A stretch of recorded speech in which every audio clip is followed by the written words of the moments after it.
the legendary DJ Tricky. I get you in my chair after all the years that I've known you. You have no idea how totally excited I am. I'm excited as well to Really? be sitting here with you. Well, you better be. You're legendary as well. You Oh, know. come on. Oh, yeah. I remember when we met at La Rouge way back in the day Oh when you first God. started the magazine. Yes. I introduced myself to you, and I was excited that there was this South Asian magazine that was about this thin back then. Yes, you remember that, And it was stapled, like it had the staple binds. And to see where it is today is awesome. Congrats. Thank you, babe. Well, congrats to you too. Do you remember the first award show I ever had was back in the Phoenix? Yes. Well, I hope you remember it because I think remember. you were one of those people that was awarded that year, weren't you? I was. But you know, you've had this like incredible career. You know, people, you know, everyone knows that in the music space that you know the career of a DJ very rarely spans about 5 years. Right, yeah. But with you, you've been doing this since what, like late 1980s, dare I say? Yeah, well, I would say I started in about 1987 with the house parties. Yeah, I used to do. They were house parties back then. There was no nightclubs that we could attend, you know. So there would be 150, 200 people that would pack a basement, you know. And I remember those parties. Yeah, exactly, right. And we would just be, you know, having a ball. There would be a few DJs, and we'd be spinning and doing our thing until and the cops showed up. Were you like that token brown DJ? I was, but I kind of had a pass because I didn't really look too brown. I was light enough to get away with it. Yeah. So. But that's funny because you know when you first came into the nominations, you know we have this board that actually kind of nominates people. Yes. And that was the first year that we did it, as you remember in 2007 when you won. And when your name came up, I'm like, dude, this is like supposed to be South Asian. And they're like, no, he's South Asian. Then I said, show me a picture. Yeah. They showed me a picture and I'm thinking, he does not look South Asian. Are you sure? Right. Yeah. Can you just like double check? I mean, we go that far into it. Yeah. So that's why so I understand, because I thought that maybe you were like, you know, Hispanic. There was kind of like this, like, you know, that whole vibe, because you don't look Indian. Correct. Well, I am 100% Indian. I'm Anglo-Indian. So we have British descent, but my mother's family has been in India for many, many years. She's from Hyderabad, and my dad is from Madras. Really? Yeah, my mom's very, very light-skinned, and my dad's very, very dark, and I got the caramel butterscotch complexion. Yeah, you got the sexy and successful look, and the Portuguese last name. Yeah. Don't know where that came from, though, because we're not going. But anyway, let's talk about the reason why you're here, which is this tremendous career that you've had. Very few South Asian DJs have been as successful as you have in Canada. Canada is a relatively smaller market when it comes to music consumption, right? Definitely. So, you know, even breaking out into this space is really difficult for anyone. And for, you know, to be South Asian and to have been doing it for the many, many years that you have, to have your own show for like a decade on Flow 93.5. Yeah, that's fun. And there's an interesting story behind how you got that show, right? Yeah, I mean, a house show on like an R&B hip hop kind of channel. Talk to me about that. Well, at the time I was kind of an intern at Flow. So what happened was I was there because I just kind of wanted to see the back end of how radio worked on a daily basis. So I just kind of volunteered a little bit of my time. But the program director at the time, Wayne Williams, I remember a few months went by and he called me up and he said, you know, Tricky, we're looking for a house music show. And we've had about 400 applications from different DJs around the city that are very reputable. Yeah. He goes, but I just want to know, like, why haven't you ever sent us a demo or anything to that effect? And I just really was so in the mindset of doing what I was doing. I was already very busy at the clubs, and I was happy doing that. And I also, in the back of my head, never thought that, you know, having a house music underground type of background, that would move forward onto a commercial radio station. Right. So I just kind of said, you know, I mean, I'd never really thought about it before, and he offered it to me. My gosh, so there was like 400 people that were busting their quote-unquote balls. That's right. to get that gig. Correct. And here you are, it wasn't even on your radar, and it came just knocking on your door. See, look at destiny. It did. It really did. It really did. And when I got it, I remember there was another gentleman who worked at the station who will remain nameless. Yes. He was from the United States. And he kind of didn't want the show on Flow because it was an urban radio station at the time, and he didn't think house music was urban.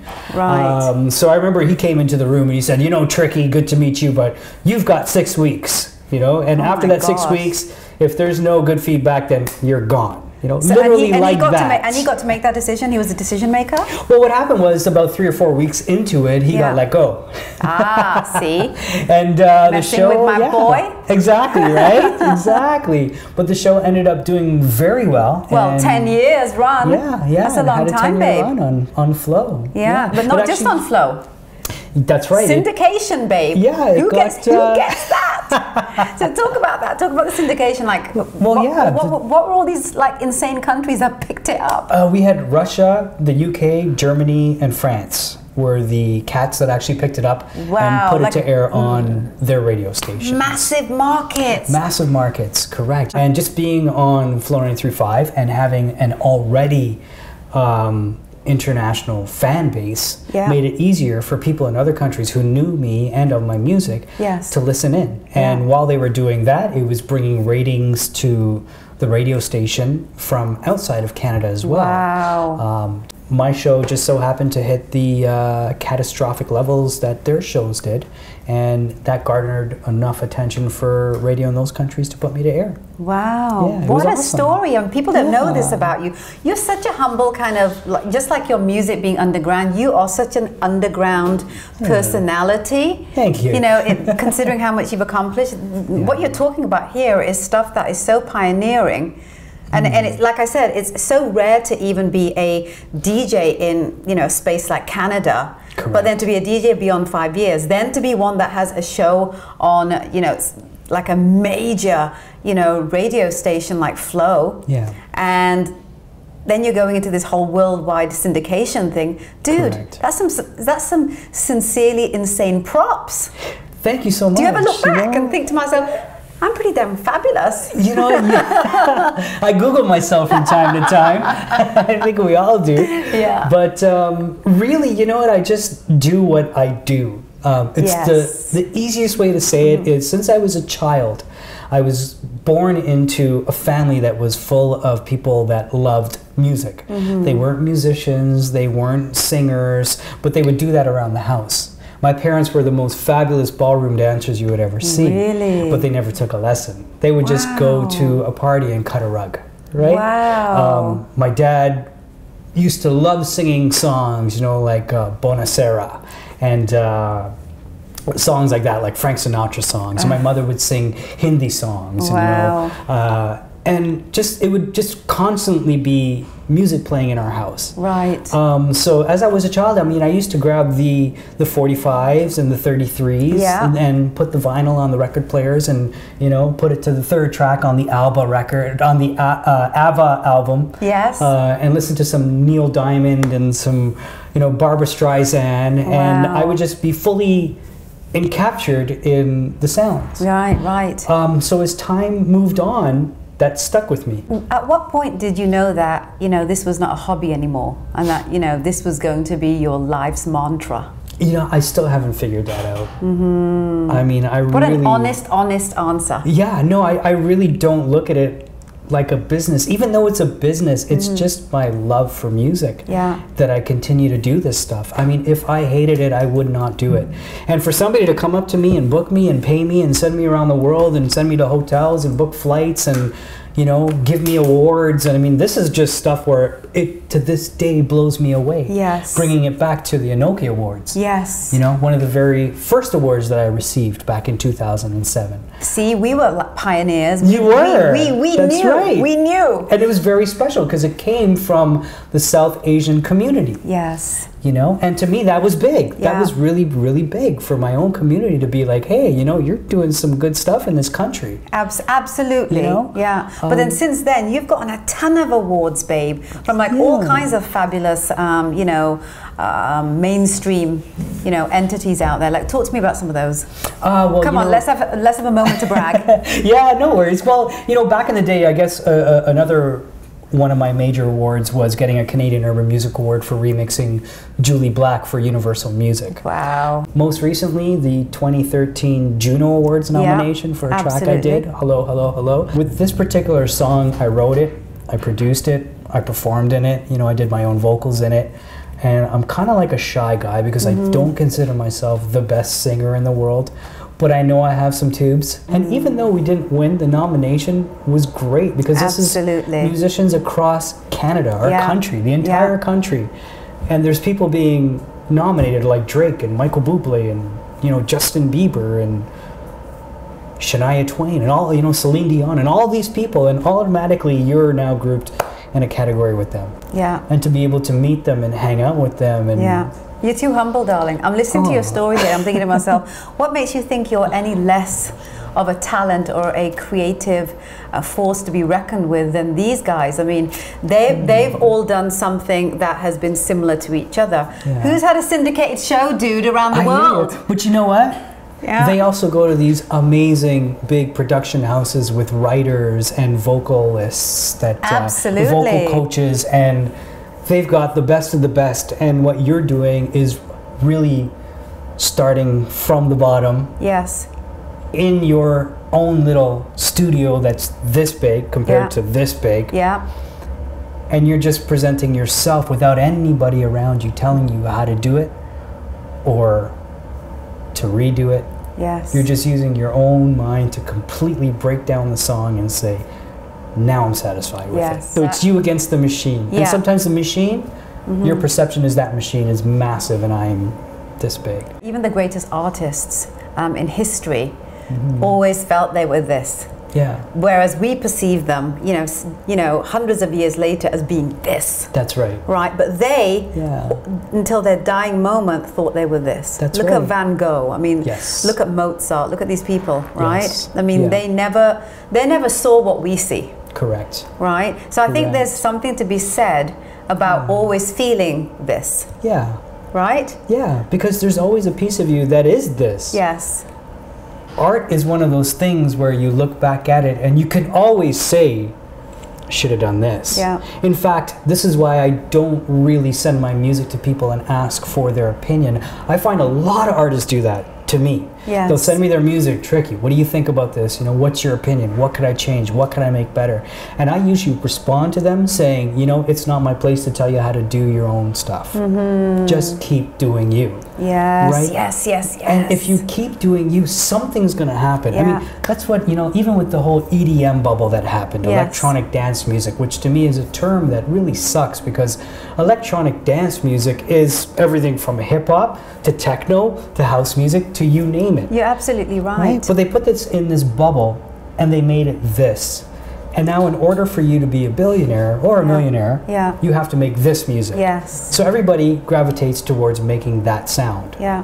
Well, if you're making that sound, you're not making what's inside of you. You're making that sound. Right. Right? And I may not be a millionaire, you know, I will still strive towards doing that. Yes. But ultimately, my goal is not to be a millionaire. It's to do what you do and be true to yourself. And if the millions come, then what you can do is take that money and do good for other people. Absolutely. It's your avenue to give back. 6 weeks ago, you know, I had the unfortunate incident of having a seizure, catching hypothermia outside, getting severe pneumonia, falling into a coma, waking up 19 hours later. Like you were pretty much, you know. I was pretty much a goner. Yeah. The doctor said to me, absolutely, I thought you were a goner. Yeah. Right? So to be in that particular position, you know that nothing else matters but your health. If by chance anything were to happen to me, I think I would have been satisfied. But now that I'm back... That's a great word. Yeah. Satisfaction, contentment. Yeah, that's right. These are great words, babe. Yeah. And so you've done it.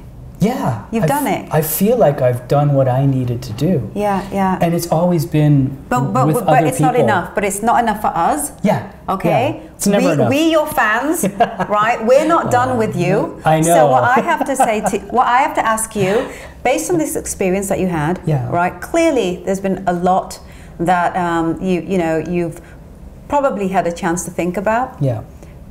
What would you do now with your life? I still would like to do what I am currently doing. See? But I also want to expand out. You're not done with it either. I'm not done. I'm not done. I still want to expand out, and I think really deep down, I mean, I've done many parties in my life for things that have happened in the world. You know, like the tsunamis and Sri Lanka, and throwing parties and getting artists together. Yeah, and a lot of people don't know this about you. I mean, you're such a, you know, you're such a proactive individual when it comes to participating and doing your bit. Yeah, you know, for the wider cause. That's right. I mean, it might be this big in a world that has this much money, but I try to do something and give something back because it's our duty. Yeah. To reach out and help people that are in need sometimes. Yes. Right? And I feel like now, because of what I've been doing in my life and having a following of people that will gravitate towards me and sometimes listen to what I have to say or back me up, is the perfect time to say, hey, you know what, we need a little bit of cash right now. Right. And why don't we throw a party? Yeah. You know, it's the same price that you paid to get in last time. Yeah. The only difference is now we're going to have some really cool artists that are backing us up. Yeah. That you know and you appreciate and you love. Yeah. And they're going to come and perform for free. And I'm going to DJ a set for free. And some of my other friends that are some of the biggest DJs in Canada are going to show up and they're going to play for free, but we're not going to take any of this money. We're going to send it to people that need it. Yeah. There's no more greater satisfaction than giving back to other people. So in moving forward and creating new music in my life, I just released a song called Can't Get Over You. Okay. It was signed to E1, which is an international distributor as well. Absolutely. They put out some great music and film. And I heard this is a song based on kind of your celebration of life. It is. Right? Well, you know what? The thing is, it was actually made before that happened. Right. And it was set to be released after, but as soon as I woke up, I said, okay, let's get this going. Yes. And what I've done was I've taken this track and I've now dedicated that song to taking some of the proceeds from that and sending it over to the ICU department that helped me. Oh, I love it. Because ultimately, we're all going to be in a hospital at one time. Yeah. You know, knock on wood, maybe we won't be in the ICU department, but somebody will be. Yeah. And they need help. Yes. Right? Yes. And this type of stuff keeps that going, and keeps the energy and the circles of life going. Am I right to, you know, feel from your story and just the experience that you had with this that, you know, you're not going to wait until tomorrow? No, it's about living in the present moment. Yeah, you know, when I was lying there, I had a feeling at one point where I did wake up for a few seconds and I was in a calm. And there was really my family and some people praying over me at that time. And I woke up to that prayer. And then I fell back. But spiritually, I knew I was okay. Yeah. You know? Yeah. And when I came back to life, quote unquote, I just thought that now is the time that you never rethink what you do. Right. If I make a song and I want to put it out, it's going out. I don't care if the biggest DJs in the world don't like it or the biggest radio stations in the world won't play it. Yeah. Because they're not me. Right. And I'm not following their code anymore. Right. I know there's going to be a ton more, you know, singles that are going to be out there once, you know, your health is back to normal and everything. That's I know correct. that you've been taking care of yourself. You've been really smart in that. Thank you. But, you know, I always feel that everything that happens in life, there's always, you know, an upside to everything. There is. Clearly, you know, this is going to be like a whole other phase of where you're going to go as a creative artist. That's right. Right? And I can't wait to find out where that's going to be, but I don't feel that it's going to be just here in Canada or in Toronto. I feel that it's going to go further afield, and there's going to be a lot of other people that are going to get to understand what the magic of my boy DJ Tricky is going to be all about. Yeah, well, I got to follow in your footsteps and get out there. Yeah, I mean, ANOKHI is all over the world now, and you're doing amazing work, and it's great. I mean, there is room for everybody to do everything. Yeah.